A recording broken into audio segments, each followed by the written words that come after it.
Hej alle sammen og velkommen til den her video. I dag så skal vi spille Stick or Twist med Brøndby. Så det bliver godt.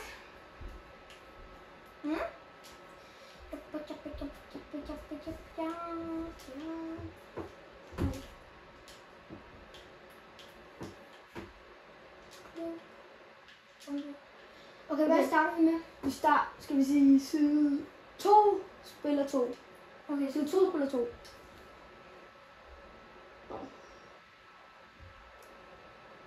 Sebulonsen. Han køber vi. Køber vi ham for Folk et til tro? tro. Ja, yes. Så første spiller i vores hold. Hvad nu hvis det bliver den samme spiller så? Okay, hvad siger vi? Side 4 spiller 3. Side 4 spiller 3. 2, 3, 4. Ej, hvordan er det muligt? Okay, hvad siger vi nu? Det ved jeg ikke. Hvorfor køber du? Var det ikke det? Nå, jeg tror. Ej, jeg tror det var Sebulonsen. Så Tahirovic på CM. Okay. Hvad siger vi nu? Side 6 spiller 1. 1, 2, 3, 4, 5, 6, spiller 1. Spirens. Så bliver vi ham. Så tilføjer vi ham. på scenen. Okay. Okay, hvad siger vi? Side 3. Spiller 6. Side 3 spiller 6. 1, 2, 3. 1, 2, 3, 4, 5. Det er Kvistgaard, han kan vi ikke købe. Malle. Han Skal vi så bare købe normalt Kvistgaard? Ja, så køber vi normalt, fordi vi ikke kan. Vi køber Kvistgaard. Og så til sidst, så spænder vi et hjul. Eller så beder vi Siri om at sige et nummer til 1 til 11. Og så den spiller, den lander på, skal vi discarde. Eller discarde, eller hvad det hedder. Kviksælge. Ja, bare kvik til den. Kvistgården kommer ind i vores hold. Hvad det var? Ej, vi gør bare noget helt andet. Så er alle under 7 match rating. 6 match rating. Altså, hvis vi taber kampen, og nogen, du spiller på verdensklasse? Nej, Hvis det er Brøndshøj? nej, det har vi ikke. Jeg har spillet min bronzehold. Hvad spiller du så på professionel? Ja, det gør jeg helt klart. Så hvis vi taber kampen, hvis vi for eksempel taber 3-1, så skal vi kviksælge 2 spillere. Okay, hvad siger vi? Side 2 spiller 6. Side 2. 1, 2, 3, 4, 5, 6. Spiren har vi allerede. Så, okay, side 5. Spiller. 5. Side 5 spiller han. Speaking. Nej, jo, det er så det langt. No. Speaking. Okay, så siger vi side 10. Ja. 2 sekunder. Sådan, så er vi tilbage. Og lige side 5. Side 5, nej, side 10 spiller 2.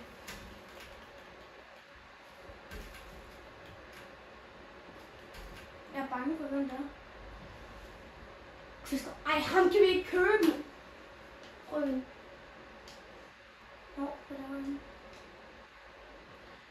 Okay, jeg starter med. Jeg har en god føling med. Side 2 spiller 5. 1, 2, 3, 4, 5. Hold kæft, hvor er det sygt, det der. Nu har vi det igen. Hvad? Side 5. Spiller 2.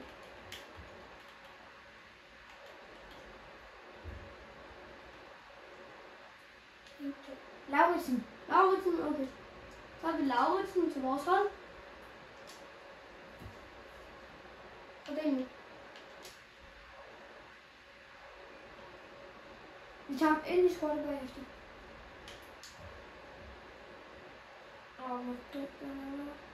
Okay, vi tager side 7, spiller 3. Side 7 spiller 3, okay. Fordi det giver 10.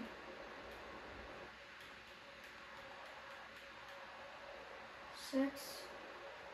1, 2. Ej, hvor er det sygt. Det er en spirings, mand. Okay, hvad tager vi nu? Side 8. Spiller 1. Van der Bakke. Han spiller i dag. Ja, han så lidt. Jeg tror, vi skal have en anden formation. Hvad mener du? Det er fordi, vi har 3 forsvarsspillere. Har vi? Men kan vi ikke lige ind i holdet? Jo, jeg tror, det lige går ind her.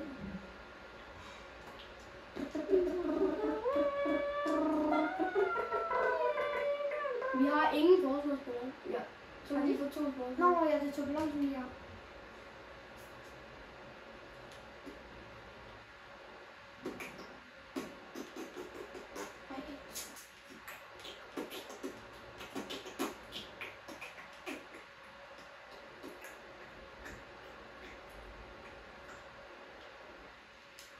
Lauritsen og Van der Bakke. Okay, godt. Så, hvad tager vi nu? Side hvad? Side... 1, 1, Du skal lige gøre det. Nå, jeg skal lige. Nu er han på klub. Nej. Er det lige meget?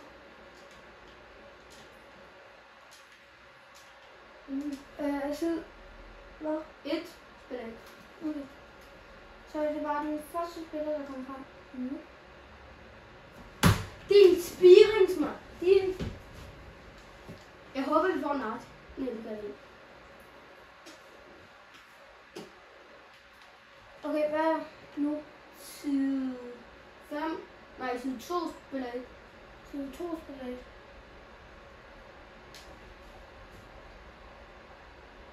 Side 2 spiller 1. Hvem er det? Ej, hvor er det fucking sygt, det der. Okay, hvad siger vi nu? Side 3 spiller 2. 3.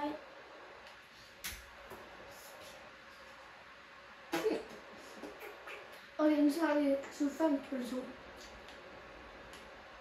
4. 5. Din idiot, spirings! Undskyld. Okay, hvad tager vi nu? Side 6 spiller 2. 6, 2. Hvad tager vi nu? Side 7 spiller 1. Bundgaard! Okay. Philip Bundgaard. Så hvad mangler vi nu? Mangler vi en målmand, en højre midt, venstre midt og venstre bak. Er du klar? Hvad siger du? Side 1, spil 3. Side 1 spiller 3. Spirings igen. Du skulle have taget... Men hvad vil Suzuki spille? Angriber. Jeg håber, vi får Kleiber. Hvad siger du nu? Side 2 spiller 3. Spirings. Ej, kæft, hvor er det sygt. Det skulle være 2, så vi fik Wallis. Han ligner en værre i hvert fald. Har du spillet også i dag? Ja. Og hvornår du mangler? Side 3 spiller 1. Er vi ikke på side 3? Suzuki, ham kan vi fandme ikke bruge. Side 3 spiller 1. Hans! Vi fik en målmand! Det er side 3. Ja. Det er 3, 2, 1. Ja, vi fik Pans. Kom lidt. Sådan, vi fik faktisk en målmand, som vi har aldrig ville tro. Vi vil. Okay, hvor mange er vi nu? Vi er venstre bak, venstre midt og højre midt. Så det er Bischoff og Kleiber. Og hvem? Djukovic. Ja, okay. Side 6 spiller Spiller hvad? 1. På 6. 1, 2, 3, 4, 5, og det er 6. spiller 1. Side 7 spiller 2.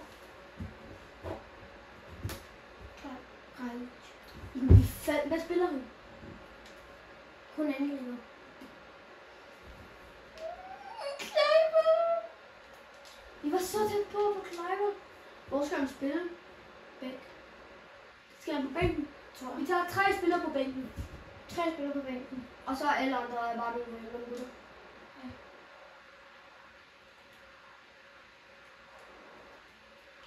Okay, au. Side 2 spiller 1. Okay, ned med det. Bænk. Han skal på bænken. Ja, det er fint nok. Det er det. Så kan vi få Mikkelsen. Ja, så. Han spillede også i dag. Han var fandme dårlig.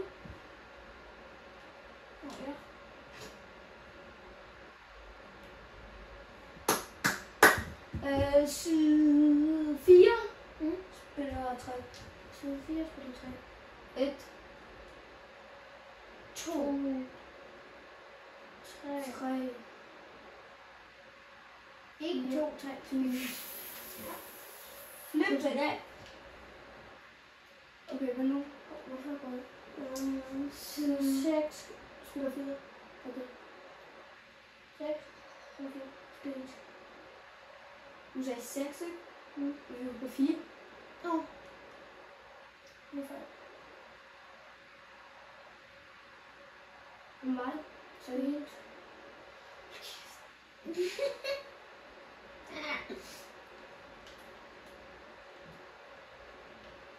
Okay, hvad siger vi nu? Side 7 spiller 1. Fra Jensen, han har vi allerede. Ja. Side 8 spiller 1. Sådan! Han kan tage vores højre med. Endelig. Så er det bare Bischoff og Djukovic. Ja, vi kan også få Valli, så bare spille ham på venstre midt. Han Ja. skal jo ikke være på hans plads. Men ham, de her, de skal vi have på bænken. Det er gode holdere. Ja, de var også alle sammen på samme klubbe. Samme liga. Okay. Spiller side 1. Spiller 1. Det spiller ikke. Vi kan have vi allerede. Ja, jeg tror, det vil være Side 2 spiller 1. Der har vi lige fået. Side 3 spiller 1. Side 4 spiller 1. Ja. Hvad kan spille? Hvad kan Nardi spille? Kun CN. Eller CD'en, tror jeg. Kan vi så ikke spille med det? Skal vi ikke spille Tahirovic eller? Tahirovic skal på bænken, og så bliver vi Nardi. Altså Tahirovic er på bænken. Nu har vi ikke mere set tilbage på bænken nu. Okay. Hvad laver du? Jeg er i gang med at finde Tahirovic.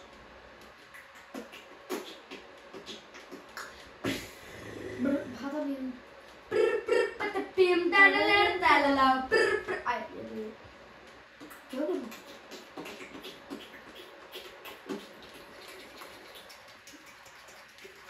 Ej, ding, ding. Ding.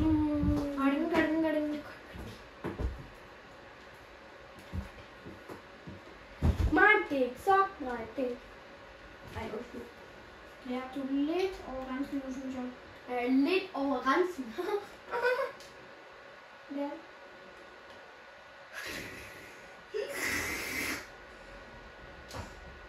Nej, det er ikke en liste. 3, 4, ja. Efter 24. Nej, siger han skal i hvert fald spille ind. Alligevel når han er 60 rated. Okay, hvad? Nu sidder jeg til dig. Flyspiller. Hvad bliver det? Nej, det er hurtigt der. Hvad så? 2 spil 2. Jeg står her og spiller. Ej, kæft, hvor er det sygt. Side 3 spiller 3.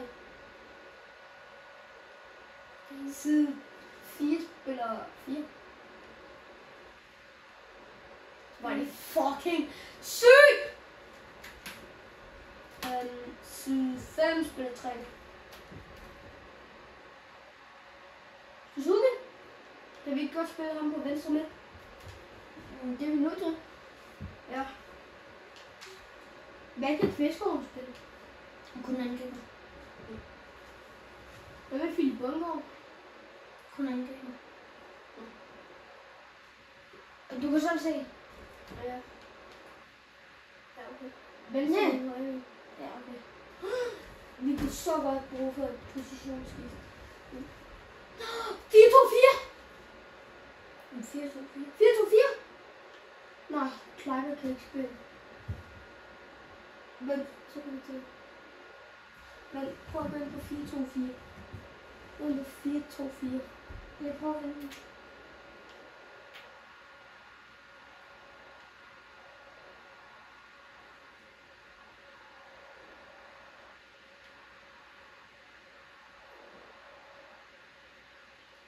Hvor er 4-2-4? Hvor er 4-2-4? 4-2-4. 4-2. Vi skal længe tilbage. Where is 4-2-4? Where is 4-2-4? Et eller andet sted. Kan jeg også sige.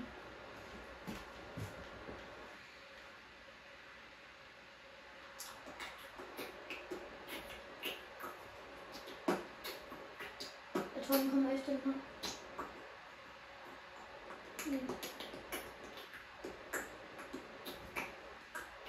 Der, 4, 2, 4. Okay, den er faktisk fin. Lav. Hvorfor? Ja.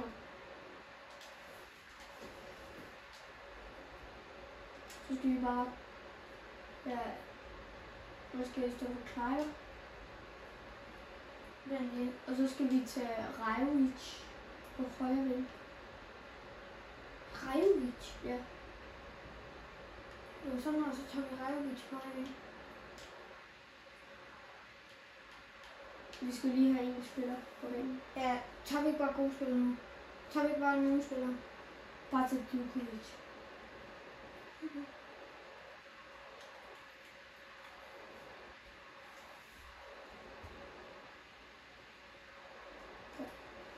Han var lige der. Hvor er lige der? En op. Nå, han var lige. 2 til højre.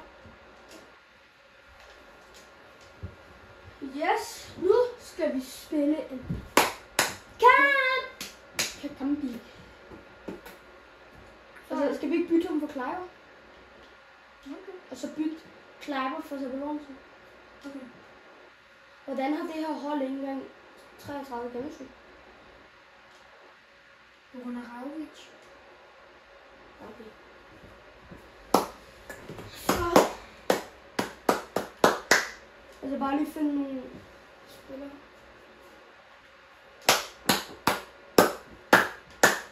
Det kan du så være. Bitch, jeg må have piger MP.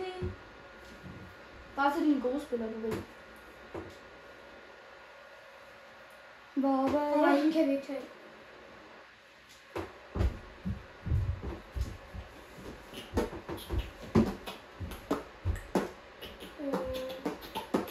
Bare tage dine gode spillere. Har du... Ej, du er sikkert. Ja, han købte jeg for 79.000 kroner.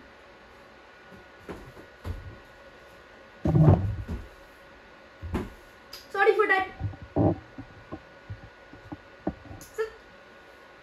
Hvor vil jeg hen? Hvor var jeg hen? Sådan. Jeg har bare taget min åben kort. Igen. Jeg har bare taget min åben kort.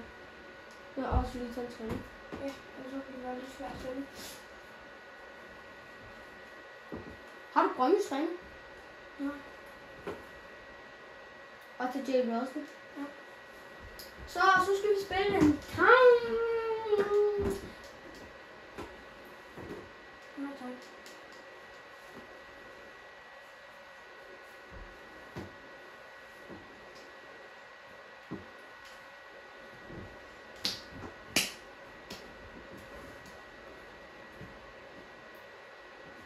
Spiller du på legendarisk? Nej, det her.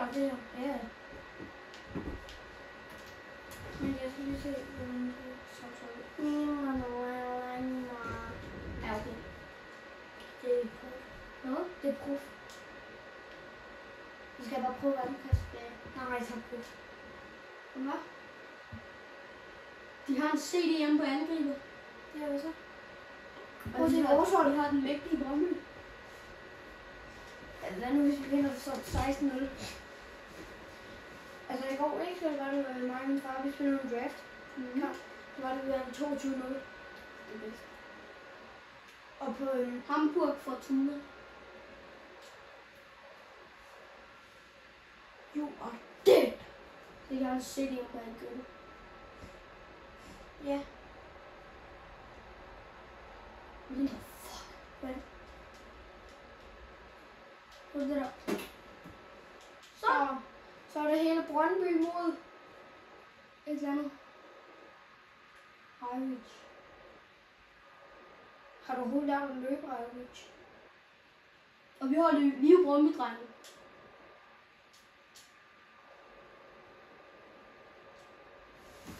Nærmest at se dem spille mod videre. Hvad? Nærmest at se dem spille mod videre.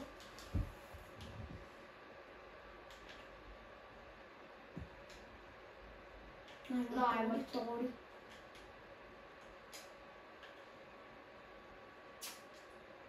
Nej, er de så langsomme? Nej. Hvor er de langsomme? Nej. De er så langsomme. Det er de langsomste i hele. Hvad laver I? Yes. Kleiber. Jeg Kleiber over. Ja. I stedet for Sødt Lundsen. Yes. Cool ball.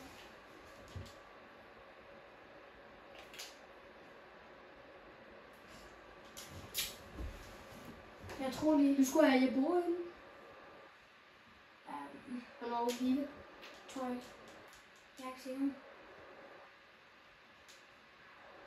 Kom så. Kyskåren! Nej, Kyskåren. Jeg har aldrig set det bare sådan. Der er ikke en skid. Så. Så er det Suzuki. Suzuki spiller ikke mere fodbold med dig. Ikke mere. Du spiller den på hvad? Det ved jeg ikke.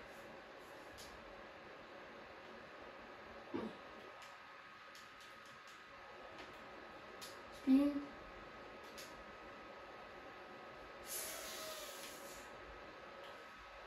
Hvorfor står jeg ikke resultatet? Det ved jeg ikke. Ja, det er faktisk mærkeligt. Så skal vi tilbage. Hvordan det var ikke? Er de jo ikke den eneste, der kan løbe? Hold da kæft. Der er sgu fandme ikke noget. Det var en sindssygt god takedown. Holla at a hoe. So get a bit confused. Godt, Rajovic. Så. Jeg tror, der var et kort. Og der var et kort. Og i hvert fald god. Nej, der var ikke god. Der var ikke godt kort.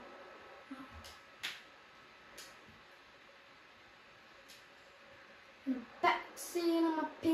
Det er også vores. Og den her Rajovic nummer 10. Fordi han aldrig bliver den nye Messi eller Ronaldo. Hvornår Ronaldo spillede i nummer... Hvornår har Ronaldo spillet i nummer 10? Det ved jeg ikke. Kom så klar, nu laver Djokovic saksepart. Djokovic saksepart. Så er Chris Gordon. Jeg tror du var bedre. Så nu laver Philip Boldgaard det næste. Ikke derfra, William. Vil du gøre det? Ja. Jeg prøver alt med min elskede mand så her. Er vi ikke kærester eller sådan noget? I FIFA? Okay. Det vil fandme være mærkeligt. Først er jeg ikke homo. Og for det andet, vi gider ikke være kærester med mand. Og for det andet er aldersforskellen og mig. Kom så, vi skal vinde. Og vi skal vinde. Så skal du også... Rajovic. Så er det dig, Chris Gordon. Så er det dig, Chris Gordon. Nej, det er ikke.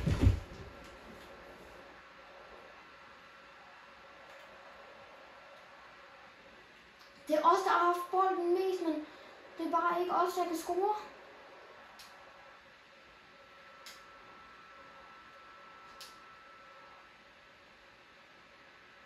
Nej, der er en friløber. Suzuki!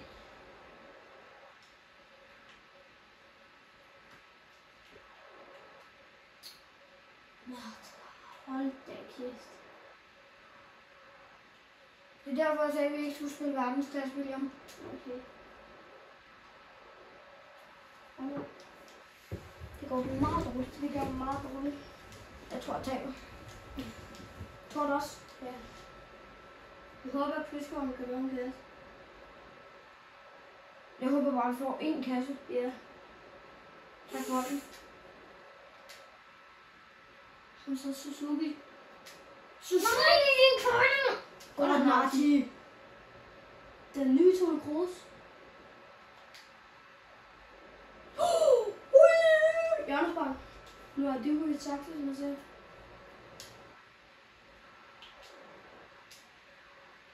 Så. Nej, ikke videre. Tak. Kæft, den aflevering. Den skal du have. Var det godt presset, det der, mand? Rashford. Hold kæft. Der er fandme en skine, min lortdommer. Nu så når jeg. Ikke. Tak. Var det godt, det der Narti, mand? Dommer. Bro, han må ikke bruge hovedet, sådan. Han i Dan. Takle mig. Nej. Nej. Kæmpe nej. Du er både i virkeligheden og en Wow. valgøje. Narti! Han er både i virkeligheden og hvad han er i FC. Nej, dårlig Narti. Han er god til at tage bolden, han er dårlig til at Nej. spille bolden. Ja, mål. Prøv at se det der. Hvordan kan du ikke tage den der? Altså, hvad fanden? Prøv så meget.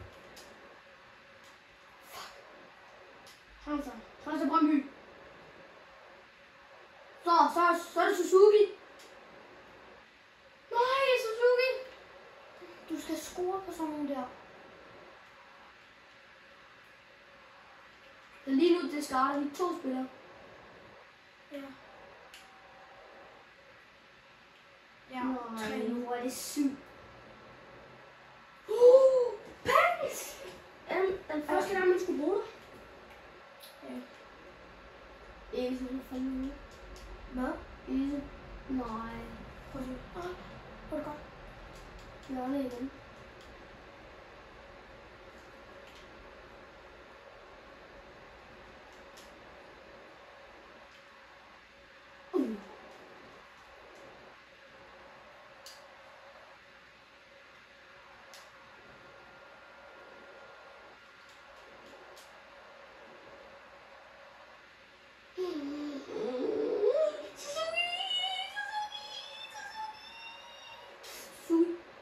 Yes! dårligt lavet, Jan Oblak. Sådan så suge. Det er så dårligt lavet, Oblak. Hvordan redder han ikke det? Så scorer Suzuki.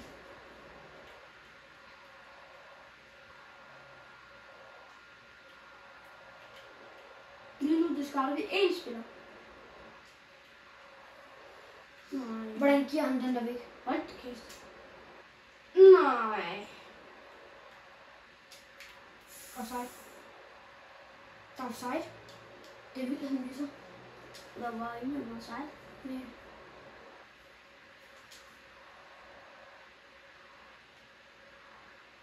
Hold da kæft, hvor er det bare... Nej, hvor er det dårligt. Nej, hvor er det dårligt. Prøv at se målet.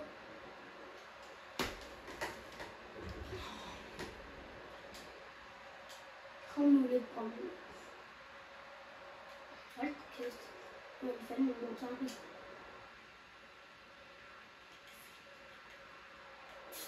Ser det ud som om vi vinder? Nej, det gør det ikke. Men fanden kan de også være så gode? Hvordan fanden kan de også være så gode? Jeg skal discard 2 spillere. Ja. Jeg spørger Siri. Hvad for nogen? Vælg et spil. Vælg et tal fra 1 til 11. Dommer! Der er kæmpe. Ja, han skal også nu. Ej, hvem fanden er det? Ja. Minardi? Hvis du scorer derfra, så giver det... Jeg prøver en gang nu. Hvis du scorer nu, så... Hvis du scorer Minardi nu, så giver det noget straks. Jeg kan ikke lide ostehaps, bro. Kan du ikke lide ostehaps? Nej. Det er der. Ej, nu. Hold da kæft, den der kan. Ja, jeg spiller bare fandme videre. Nej. Jo! Kun du går. Hold kæft. Nej, Han får den tilbage. det skal have 3 spillere. Hvad? Det skal have 3 spillere. Jeg er fandme ligeglad nu. Så er det fandme bare clean i taklingsteam. God takling. Nej, med skole. Det gør de ikke. Det gør de ikke. Der var rekord. Ja, det er nice. Der var rekord. Hold kæft. Hvad nu, hvis I scorer derfra? Så bliver det sådan ikke. Nej.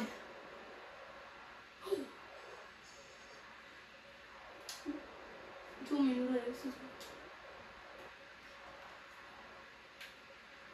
Joink! Pis. Skal vi? Hold da kæft, Pris. Nej, vi skulle få bolden, så jeg kunne lave et til. Nu er det discard-tid. Ja. 3 spillere. Ses til discard-tid. Her. Nu er det på tid til discard-tid, så vi skal discard 3 spillere. Bare Siri. Siri, sig et tal fra 1 til 11. 8. 8. Så. Ravic, han skyder. Pæs dig. Jeg kunne ikke lide ham. Så. Siri, vælg et tal fra 1 til 11. 5. Det er Spiri. Er det? Ja. 1, 2, 3, 4. Nej, Pens. nej, det er ham der. Ja, det er klart. Det er Kleiner. Så er en til. Siri, sig et tal fra 1 til 11. 7. 1, 2, 3, 4, 5, 6, 7, 8. Yes. Tak fordi I så med på den her video. Jeg håber I kunne lide den. Vi ses!